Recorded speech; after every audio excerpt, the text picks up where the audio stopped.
राजा हरिश्चंद्र की कथा। प्राचीन भारत की भूमि पर एक राजा हरिश्चंद्र राज्य करते थे।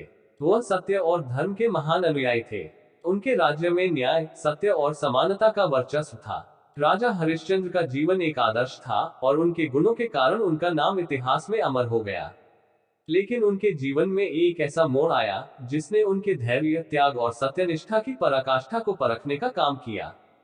ऋषि विश्वामित्र की परीक्षा। ऋषि विश्वामित्र ने राजा हरिश्चंद्र की सत्यनिष्ठा को परखने का निश्चय किया। एक दिन ऋषि ने राजा के सपने में आकर कहा, हे राजन, तुमने एक यज्ञ में मेरा साथ देने का वचन दिया है। अब समय आ गया है कि तुम अपना वचन निभाओ। हरिश्चंद्र ने तुरंत अपनी सहमति दी। ऋषि ने उनसे यज्ञ के लिए दान स्वरूप संपूर्ण राज्य मांगा। राजा हरिश्चंद्र ने बिना किसी संकोच के अपना राज्य, धन और वैभव ऋषि को सौंप दिया। राज्य को छोड़ने के बाद राजा अपनी पत्नी तारामती और पुत्र रोहिताश्व के साथ वन में चले गए।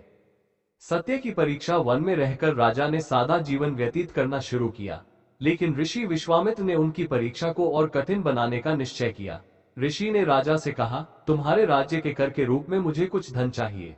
राजा के पास धन नहीं था, लेकिन उन्होंने ऋषि से कुछ समय मांगा और अपनी पत्नी और पुत्र को लेकर काशी की ओर प्रस्थान किया। काशी पहुंचने पर उन्हें रोजगार की आवश्यकता पड़ी। परिस्थितियों ने राजा को शमशान में काम करने पर विवश कर दिया, जहां उन्हें मृतकों की चिता जलाने के लिए कर वसूलना पड़ता था। उनकी पत्नी तारामती ने एक ब्राह्मण के घर में दासी का काम शुरू कर दिया। पुत्र वियोग। एक दिन उनका पुत्र रोहिताश्व गंभीर बीमारी से ग्रसित होकर मृत्यु को प्राप्त हो गया। तारामती अपने पुत्र के शव को लेकर शमशान पहुंची।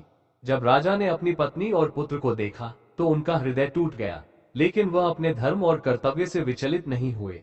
उन्होंने चिता जलाने के लिए कर मांगा। तारामती के पास कर देने के लिए कुछ नहीं था, इसलिए उन्होंने अपनी साड़ी का आधा भाग राजा को दे दिया। सत्य की विजय। हरिश्चंद्र और तारामती के धैर्य, त्याग और सत्यनिष्ठा को देखकर देवताओं और ऋषि विश्वामित्र ने उनकी परीक्षा समाप्त करने का निर्णय लिया। रोहिताश्व को जीवन दान दिया गया और राजा को उनका राज्य, वैभव और प्रतिष्ठा लौटा दी गई। इस घटना ने यह सिद्ध किया कि सत्य और धर्म के मार्ग पर चलने वाले व्यक्ति को कोई भी बाधा नहीं रोक सकती। राजा हरिश्चंद्र का जीवन इस बात का प्रमाण है कि सत्य की हमेशा विजय होती है। निष्कर्ष। राजा हरिश्चंद्र की कथा हमें ये सिखाती है कि जीवन में कितनी भी कठिनाइयां क्यों ना आए, हमें सत्य और धर्म का पालन करना चाहिए। सत्य और निष्ठा ही मनुष्य का सबसे बड़ा धन है।